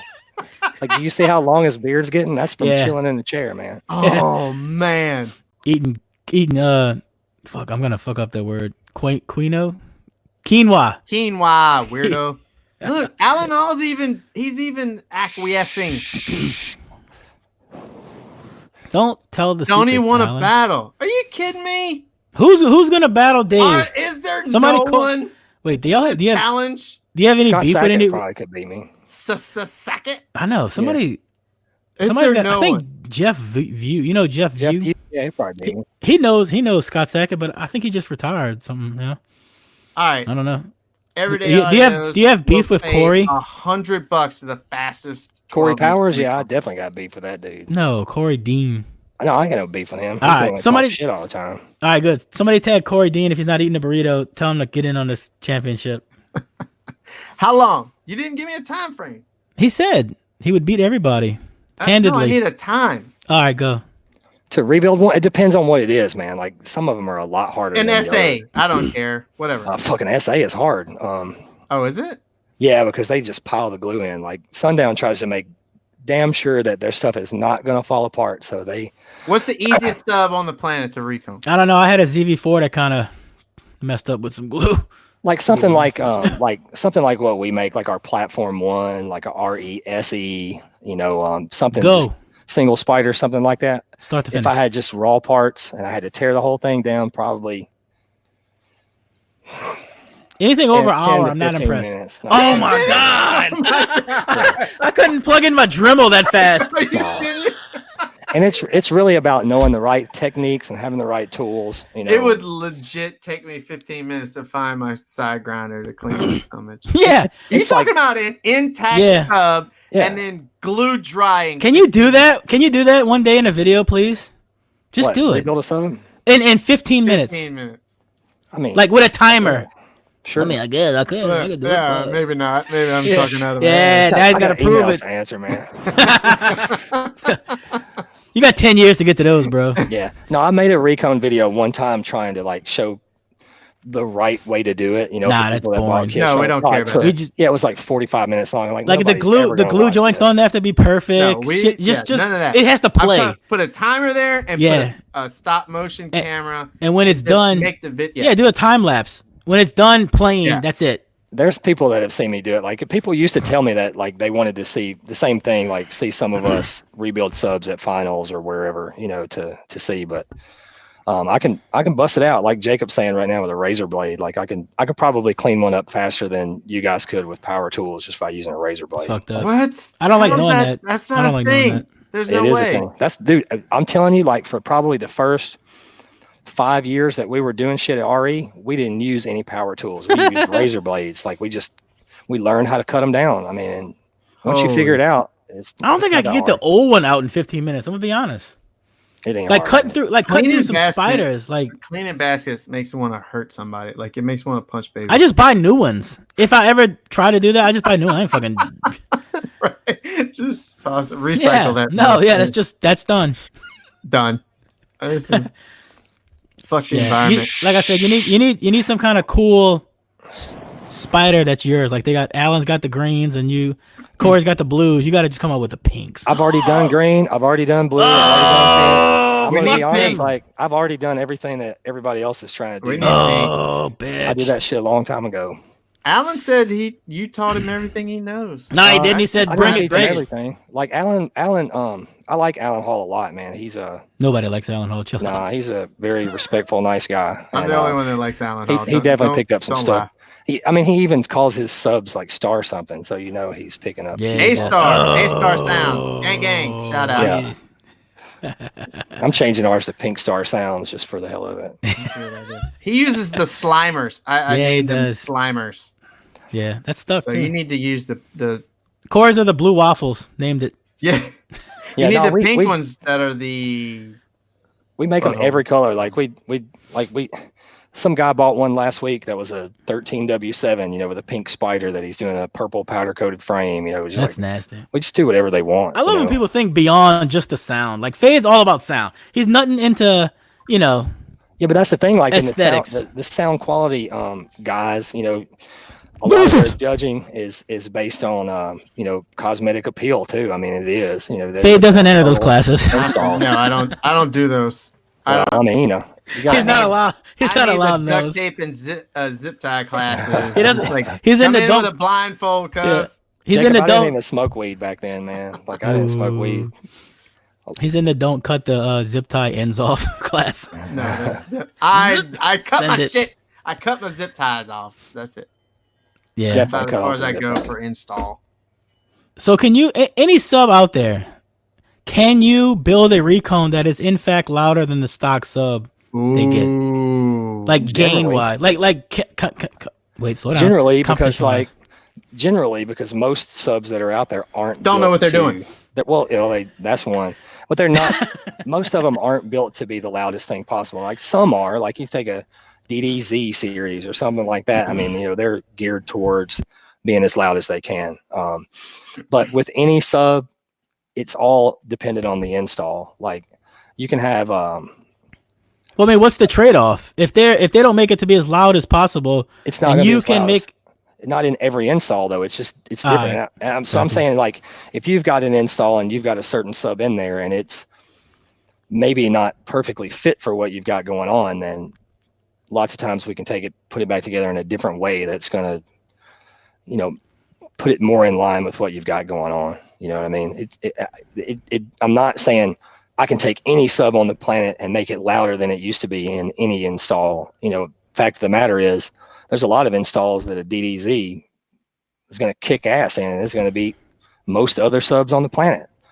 But, you know, if you put a DDZ in a daily driving install that's tuned low, it kind of sucks compared to a lot of other stuff because it's just not geared towards that. So if you rebuilt it with a different configuration, a different coil style, different spiders, you know, heavier cone, shit like that, it can bring it, you know, to life in an install that it normally wouldn't work very well. That's the old Hoffman's iron law. Basically. What are you going to do? You can't get around it. That's right. Sure you can. I wish I could. Just use passive radiators. Would be, yeah. Yes, hey, yeah. There you go. Big shot. What's happening? I literally just noticed that was a chain. Sorry. Oh my, yeah, bro. Yeah. We sell them on the website. Oh shit! Too. I thought it was a T-shirt. Me too. I'm like, what is hanging from his shirt, bruh? I think we sell them for like $12. It's like oxygen tank he's rolling around. Everyone needs to order one of those for their rearview mirror now. Hey, our people, like, we have them, dude. Like our team guys or whatever. Tantric had dog tags. I still have one. Those are badass. Did you make those tattoos? You know like paid for those? Yeah.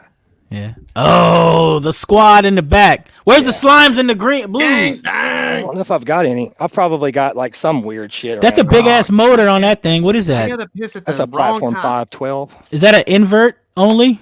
No, it actually you can fit that? just barely. Yeah. You remember Thor's hammer? Yeah. He used to have those stupid not stupid, but yeah, those tins. Yeah. Yeah. That's so insane. That literally looks so close to the cutout, you know? Oh, it's like when you try to put it in the box, these lead wires right here. Yeah. You actually have to put it in crooked, and so that this side will go in, and then you have to smash the other side over. Like it's that's where leads would come in better because push terminals they're going to be sticking out a little bit. Yeah. No, push terminals unless you put them in like sideways or something dumb. Yeah, they're super tight on this thing. Yeah. Man, so this is the build area. This is where you build everything. Yeah, that's our little build table. Hang on, let me grab a smoke. Let me grab a mope. Yeah, man. I want a smoker's voice, like just to turn on and off. You know, it sounds like gritty and rugged. Yeah, it'll probably get a little worse now that I'm smoking. So. Dude, so is it just you there, or how many employees you got? No, it just depends on what we've got going on. Normally, like there's normally going to be. You got interns? Well, one of my longtime friends works here every day. My little brother works here, and then my wife works with us too. And then other times we'll have one or two more people. It just really depends on what's happening, and what we got going on. I'm not the easiest guy to work for, so. Are you a perfectionist or OCD about your stuff? So nobody can do it but you? Narcissist and all of that. An asshole. Yeah, I'm every bit of it. Yeah. Sometimes I'm just a little too much. So. Is that a square? Can you recone square subs? No. Yeah, that's a Solo X back there. But you can recone it with a square. We don't have square cones, but the thing about those is that the cone on them is made from polypropylene, and it's got a rubber surround, so we're able to just take them apart, reuse the originals again. Oh damn! So and the Solo X's, they have that, they call it a spare, where you can just pull the inner cartridge out. So people just ship us the cartridge, we rebuild it using that thing. That's like ours that we keep here. And we rebuild it and send it back to them. I called Kicker. They didn't have any more 15 Recon like swap ins. I was pissed. They only had like 10s or something. Yeah, I don't know what the deal is. It's like they didn't make them, then they made them again. They didn't make them again. Yeah, I don't know. Bull crap. They need to make. I think they are though. I don't know. Fade knows some. Was you at the secret Kicker meeting? Yep. No, not you, David. No, they don't invite me to that shit. Nah, I didn't invite you. You build stuff. You just stole it. He's not important. I told you it's in 2009 anymore. Like he's not important anymore. Yeah. Oh, we got 101 We need to change viewers, that. This show's gonna change that. Yeah, 100 new people are on here. Go fill out a form and troll his. Just make up some imaginary speaker that you need recon. That's right. Make PRs great again. I get a lot of those now. It's like the Russians are trying to take over the internet. So I get all of these form submissions and it's just all in Russian language. I have no fucking clue what it says. I don't know are you Vasily, get your people in check. Where's he at? Yeah, that dude. Yeah, it's all him, really. Fucking Def Bounce. Can you recon a Def Bounce sub? Have you reconed a Def Bounce sub? I have never reconed a Def Bounce sub. They don't blow, bro. That's it. I think they're probably going to change the game. No, I've never got one yet. I've had a few people ask about them or whatever, but nobody's ever really come through. Oh my god. What's the most recon sub? Dude, we do. I feel like that's a double-edged sword because, like, all right, they're getting recon, but they're out there. Right. It's more that they're out there. We do more. We do a lot of we do a lot of JLW7s. We do a lot of those because most people don't offer rebuilds for them because they don't know how to do them. eBay does. eBay got it all. eBay? Nah. Yeah. eBay really don't got it all. Bet. You can order. We do a lot of those. How many? You know what just occurred to me? Does anyone ever send their shit to you? Yeah. And then you send a completed one back? What's the percentages for that? Here's the deal that we do on that. Like sending your sub off to somebody sucks. Like it does. You're dealing with the fact that it might get broken in shipping. You're dealing with, as a normal person, you're having to walk into USPS or FedEx or somewhere, and they're going to generally charge you more than they do a company like me. Because we have a higher volume or whatever. So what we do is we price rebuilds out at a flat rate. So let's just make up an imaginary number. Say it's $150. If we send you a recon kit with glue and shims and everything you need to rebuild your sub, if you don't know how to do it or if you'd rather us do it, you can send it to us and we'll charge you the same $150, but you just have to pay return shipping. And we don't charge you anything to take it apart, anything to clean it, anything to put it back together. You just pay what you would have paid to buy the kit plus shipping. And so it's just return shipping. Well, they've got to pay to get it here anyway, so they're paying shipping both ways. So you're basically getting eat out. You're getting ripped. And that's why we do it that way, is because like, even though we do put a lot more work into it, like if you're going to have to go through all that bullshit just to get your sub rebuilt, we're not going to jack you for more money. It's already a wash in some instances. Like people spend more money to rebuild their sub with us than they would have bought it for in the first place. Yeah. I'm gonna send you. I'm gonna send you an 8-inch Elemental Designs to recon. Yeah, I got a couple 6.5. I'm just gonna 6.5s. I'm just gonna send you like a duffel bag of shit. Damn it! Fix my speaker, bro. That's what Brad Newtham does, man. He just sends us like just tons of crap. We've got a stack of like 8 RFLs we've got to do over there right now. Hey, y'all selling a W712 for $225? 712s? No, a JLW712 for $225 you're selling right now. It's out of stock, but can I add it to the cart? Oh, that's probably one. Like shit like that shows up on the site. if we have stuff that people send in, like if somebody sends us a sub and they abandon it, like they don't pay us, our money. You got pawn shop rules. We sell it for what they owed us. So if you send us a sub that's worth $500 and we were going to charge you $150 to rebuild it, and you flake, we're going to sell it for $150. Word. Just that, kind of a fuck you, for lack of better words. Yeah, it's a fuck it. Hey, show us something cool in the shop, man. I don't care. Pick something you there love. ain't really nothing cool in here, man. It's just some speaker parts. Grab we something. just have speaker parts and crap, dude. What can I show you? If I was gonna fuck your world up, what would be the first thing that I could grab and run out of the shop with, and you'd be like, "Oh my god, am my I going day to is show ruined." the entire internet what to come steal? His magnetron. I'll show you. He's got a magnetron laying right over Let me there that you see. can get if you come try to steal something. He's got a magnetron in there. There's got to be a favorite tool or something in there. The MVP tool is the spinning table. Like a lot of people don't have those. Did you build that yourself? Yeah, you just buy the bearings from Home Depot, and then it's just 2 pieces of MDF. Like you just put the bearing in there and spin. All right, we need a DIY on Lazy Susan immediately. Yeah, you cannot build a quality sub without a spinning table, man. This is like some junk shit. Like this is crap that people sent in. Here's some Duncan's crap. Can you see this shit? Yeah, Is that Duncan's platform bullshit? 518 that dude's got to come pick up. Here's like a couple that we did for a dude, Mike Edgar, one of my buddies. Like these are his, like his and his friends. Just with their own logos on them or whatever. This is like just the pile of junk, that people have sent in. Like there's like a CT Sounds from Rockford. There's a W7. What? RFL. People recon CT sound shit? Yeah, man. These you see these brown boxes right here. This is stuff that people haven't paid for, so that's going to all be sold off. PM me. PSIYardsale.com. Yep. There's really, it's just speaker parts in here. You can see. Man, you got a lot of shit in this there. thing's all backwards. Like this is one of our voice coil spots. We've got other voice coils. This is like too deep. It's too deep up there on top too. It's all 2 stories in the shop. So like you depend on where you're going and get shit,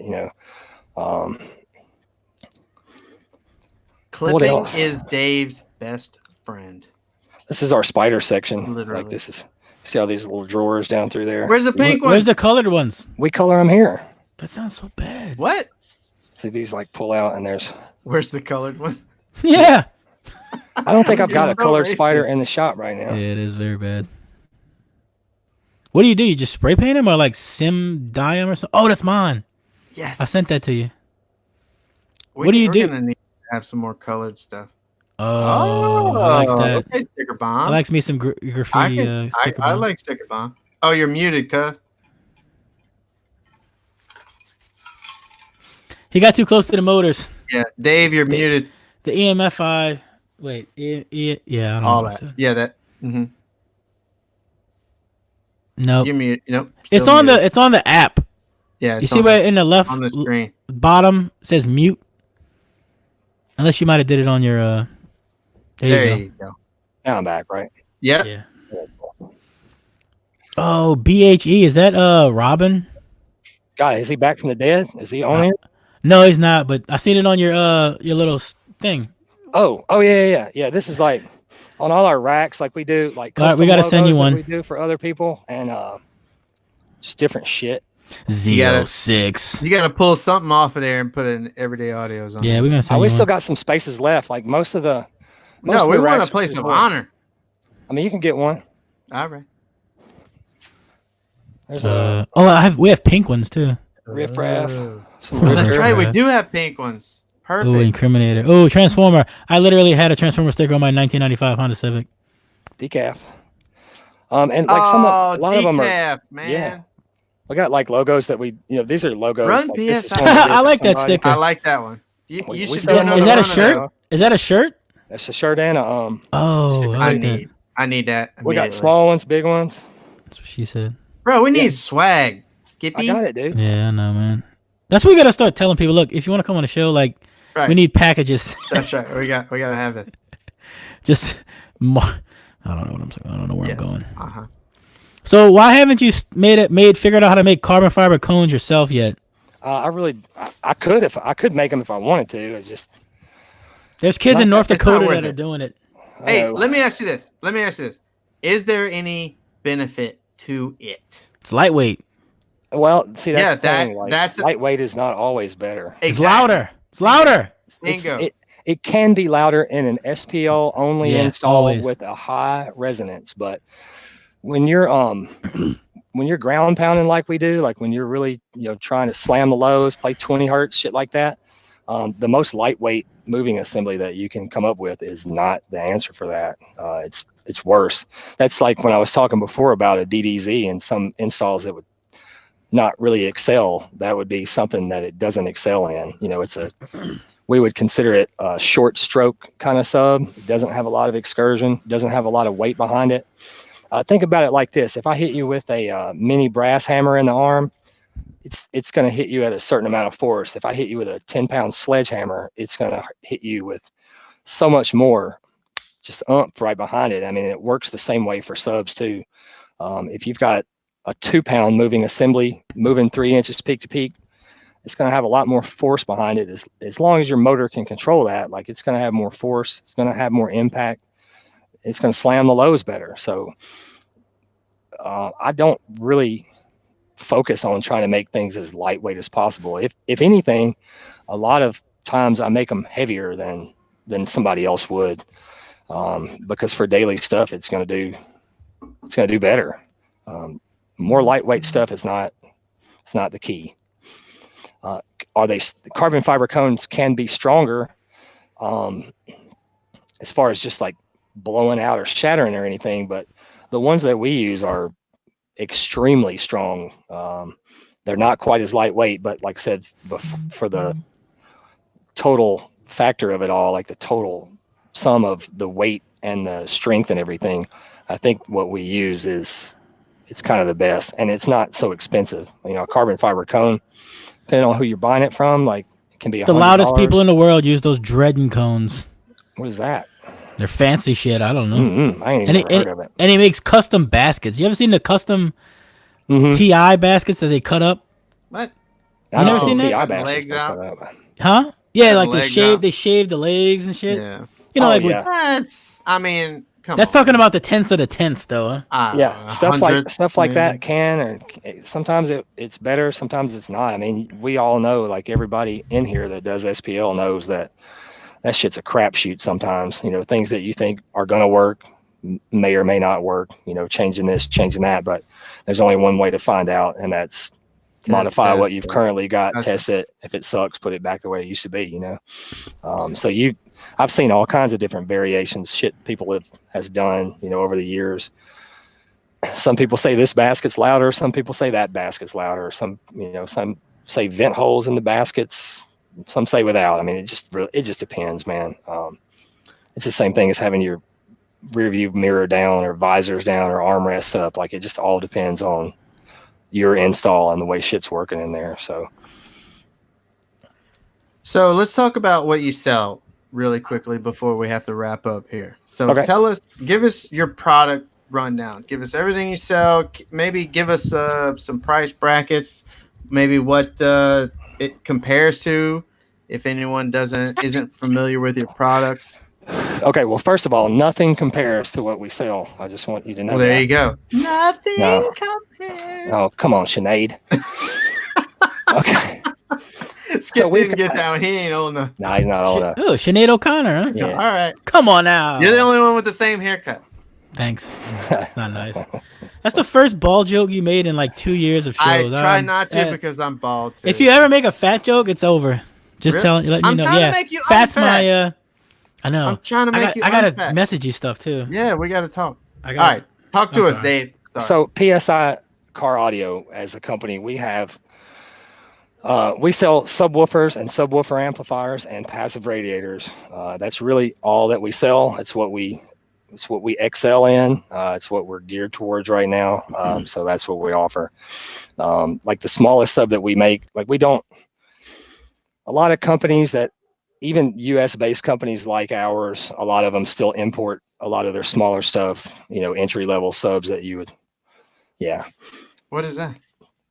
Oh yeah, with the shade, cut up tie, yeah. Fuck all that.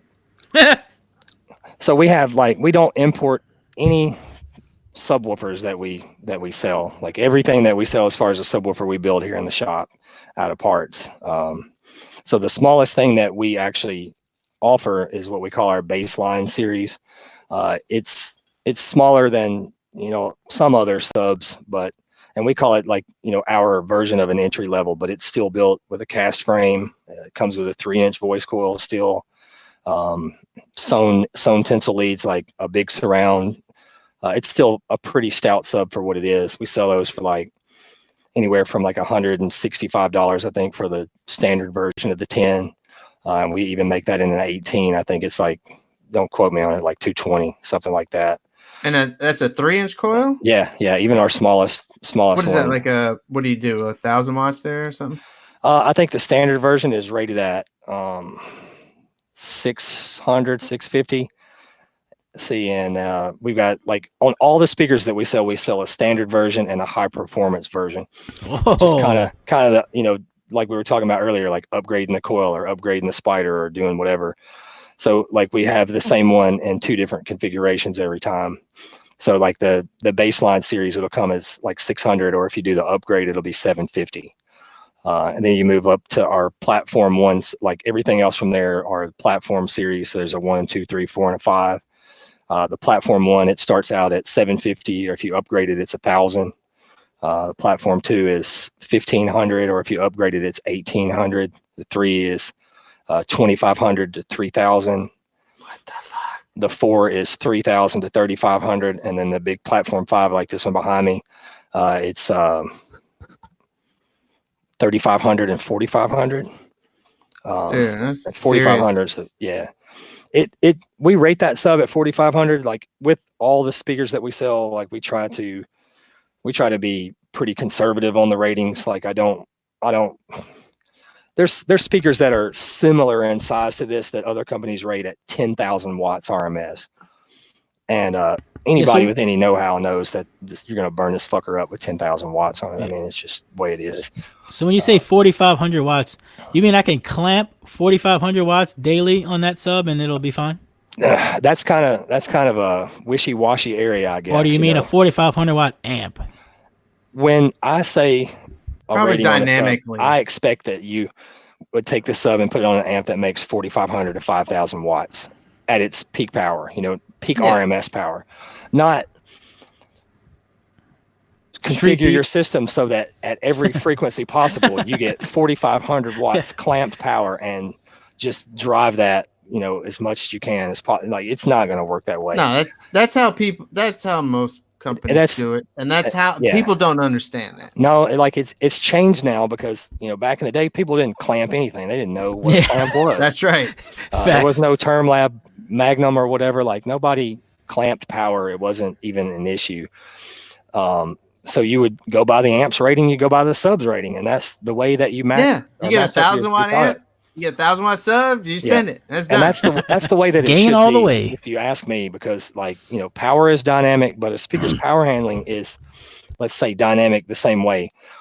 This sub right here, if you play it at 60 hertz at 4,500 watts for any long period of time, you'll burn it up.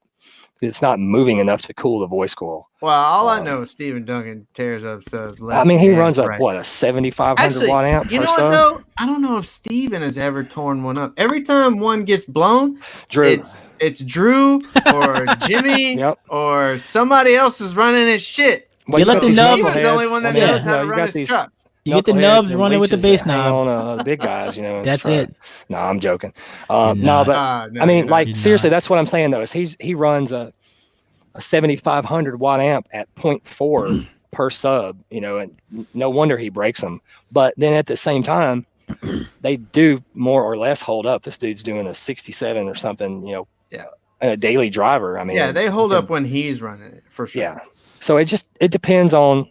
It depends. So that's why I say I try to be kind of conservative, because there's people that look at it one way. There's people that look at it the other way. You know what I'm saying? And so if you asked me, what should I do? Like if you ask me for a recommendation, for an amp to put on this 4,500 watt sub, I'm going to sell you our 5,000 watt amp to go on it. Yeah, absolutely. I'm not going to sell you a 10,000 and say, well, your impedance rise is going to be up to 2.5 ohms. So you're really only going to get, blah, blah. What about your amps? Everybody knows you for your subs. I bet you a lot of people out there don't even know you. Yeah, some people don't even know we've gotten them. You know, we started out when we first brought in the amps. We brought in the 1500s, 2500s, and 5000s, and now we've got the 10,000 that we're selling too. They're stout amps. They're 1 ohm amps. The smaller ones up to the 5000, you can wire them at a half. You know, DC starting impedance or resistance, whatever you want to call it. The big one, it likes, you know, around 1 ohm, 0.8 or something or more. I run them at 0.4, honestly, but they don't love me when I do that. I mean, the bigger amps, just any bigger amp like that is not going to be as happy. It's just, you know, there's so much more current going through this similarly sized parts. You know, the heatsink is a similar size, you know, but you're making twice as much power. It's harder on the amp for something that big. So I recommend, you know, if you're going to be trying to wire in the dirt, use one of the 5000s, you know, not a 10,000. But, you know, we've had the amps out for going on a couple of years now. And I mean, they're solid. Everybody that gets them likes them. We try to sell them for a similar price as others, you know, versus some people were a little more expensive. Others were a little cheaper. It just, you know, it just depends on what you're comparing, I guess. But they're Korean made amps. They're stout amps. They come in custom heat sinks. They got custom colored boards. We buy the best possible parts we can for them. They come with clipping indicators on the amp, on the remote. Skip, pull shit up. They're solid amps. Yeah, they're on the site if you want to pull it up. Clipping indicators. That's different. Yeah, that's something that on the amp and the knob. Yeah, amp and the knob. Yeah, that's something that I didn't really see from anybody else, and it's not really a terribly hard thing to do. So I thought it was a good thing to do. And you can prolong the life of your subs by keeping that clipping light off. You know, and the amp. Yeah, shit. Definitely. So you know, you're seeing the end of the amp right there, like right under the PSI. There's 3 lights. There's a power, a protect, and a clip. And then on the remote. Can you use those to set the gain? Absolutely. Yeah. We've had people that have tested those versus an O-scope, and they're pretty damn accurate. You know, they're not gonna be testing one here in a minute. They're not going to be telling you that you're clipping if you're not. You know, so you can definitely trust it, man. Good. That one you're pulled up right there is the 10K. Where's your remote wire? What is that in the middle? How does that go in? On that amp, it's different. You see how it's got the quad power input, so that's right. four powers, 4 grounds on that end. That's delicious. There's not enough room on that amp really to mount a standard terminal, so that's like a push pin. That's like Mascani, and like it's a little slip release thing. You know, literally the only thing that I hate about Mascani. Yeah, I don't really love those, but it's like either you're going to go down to triple power end grounds, you know, or you can run the quad and go with that remote connector. Are those pink stars really on there? Yeah, there's pink stars on the caps. The boards are pink. That's a big ass. Oh my god, it's fantastic. When you like when the amp fires up on your remote LED and on the amp, the power lights are pink. The clipping indicator's red on the remote. And then we sell a remote that goes with it if you don't like the pink color up in the cabin with you. We've got one that's green and orange too. Doesn't like pink. I mean, that's what I'm saying. Yeah, you don't fuck with us if you don't like pink. That's what I'm saying. Yeah, that's awesome. And just so everybody knows, we're about to do the Black Friday sale. So like, it's BF 2019, and you'll get 15% off of anything. That's batteries, amps, all the excess power stuff, passive radiators, whatever. You know. Oh my god, I need some passive radiators. That's happening. Well, all right. Dave, we got to get out of here, brother. We got to wrap it up. So if there's anything that you want to, anybody you want to cuss. Fuck Blade Thompson, fuck Steven Duncan, fuck Corey Powers, fuck Chris Jones. Jacob Fuller's cool. Fuck DeClue for sure. 100%. No, I'm joking, DeClue. No, everybody's cool, man. I really don't really want to tell anybody fuck off. I appreciate you guys having me on, man. It's been fun. No, it's been way overdue. Yeah, you've been ducking us for weeks, months. For real. Yeah, we're gonna I guess I'm gonna ride with the CES show with Steven and Drew. So oof. Out there man. Oof. That's tough. It's gonna be a long ride. What are you doing? Riding in the middle? No, they're taking two different cars, you know. Oh, okay. Steven needs somebody to keep him company. Oh. Make sure he doesn't blow his system up. Yeah. That's right. Take the gain knob from him, please.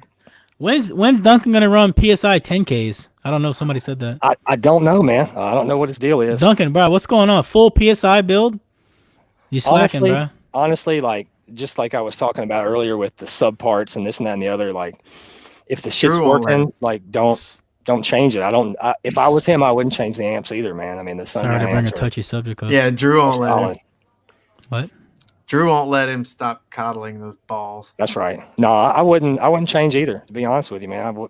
There's no reason to do it.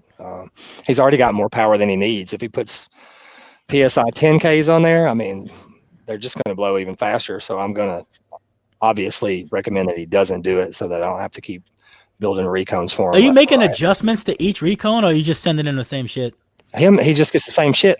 Like Steven, motherfucker don't learn. Don't fucking learn. The thing is like he pushes them so far to the limit that he breaks them in different ways. Like he'll tear the lead wires off because he throws them so far. He'll burn the coils out. He'll get them so hot that the motors will literally come unglued and shift to the side. Like he breaks them. Fun. Yeah, he breaks them in every way possible. So it just kind of lets me know that there's nothing else to do to it. You know, if it was the same problem every time, then I would make some sort of adjustment. He messaged me the other day. He's like, "What can we do to make them run cooler?" I'm like, "Fucking turn it down, man. That's all you can do." I'm not turning it down. I'm not turning it down. Tell him to play lows. Rebuild louder, crackhead. Yeah. And with as much as he spends on recons, you figure he would like slack off, but he doesn't do it, man. That's that Duncan wealth. Hashtag Duncan money. You know, I made his Dunkin' Dollars logo. I'm the one that like made it. Yes, Dunkin' Dollars. Hey, I'm sick of talking about Duncan. Let's get out of here. I need a custom sub made for a sealed box. Me too. And custom passive radiators. Yeah. I need a base. Faye's got like the most money out of anybody in this entire show, but he always poor mouths everybody. Can you make a custom Dave Moore face sticker? Yeah, that's what I want. Absolutely. Like I can put my actual face on. Stars for eyes. Yeah, definitely. Like awesome. we try to do anything that somebody wants. Like some shit is pretty expensive to get it done because we have to farm it out to somebody else, you know, to get certain things done. But you know, if you want to get it done and you want it bad enough, we'll do it, man. I mean, that's happening. I want a caricature of both of us on the speaker. Yes, we can do that. Like a overly you know what I mean? Like yeah. Like a New Orleans caricature. Yeah. We do, but don't make me too fat.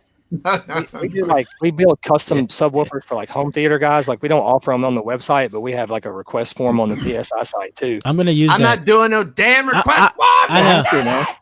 You can Facebook it. Like you can Facebook one of the pages. Like the same thing. I need that 15% off for Black Friday. Like now though. All right, what is it? FIXMYSPEAKER.com, right? That's Recon style. FIXMYSPEAKER.com, rebuilds, repairs, customizations, whatever you want. Speaker parts, like we sell on FIXMYSPEAKER.com. We sell most parts that we use here at the shop to build our brand. We sell those parts on the website also. So if I want to recon my own shit and I hate your spiders, I can just order a coil? You can just order whatever you want. Yeah, you can order any part of it, lead wire. Like we sell spider spacers. We sell solder. We sell soldering flux. Like we sell any little thing that you might need to put your sub back together. And you know, if we don't have it listed on the website, like there's lots of things we can make. If you just need something special or whatever, you can hit us up and we'll make it for you. FIXMYSPEAKER.com. And the other one is? PSICaraudio.com. PSICaraudio.com. That's right. Same shit on Facebook. Fix My Speaker, PSI Car Audio, Instagram. Same tags, man. Oh, man. You got 2 pages for both of those? Like you talk about nightmare. Shit. What? Yeah. Hey, yo, you need a social media manager. I work for Speaker Parts. That's not... Like, every other day, it's like somebody hits up PSI Car Audio. You know, I've got 6 atomic 12s. I need a Recon. I'm like, will you message the other page? Hate to do you this way. Oh God! Everybody from now on, message the other one for the other product.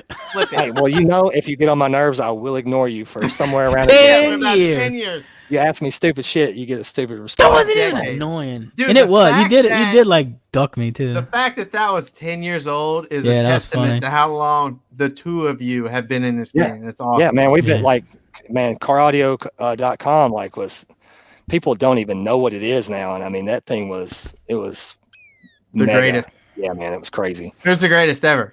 But we saved I've got all our emails. Like that's crazy that you had that long. Yeah. I've got every email that's ever come through from either one of the companies. Gmail. You save them every now and then?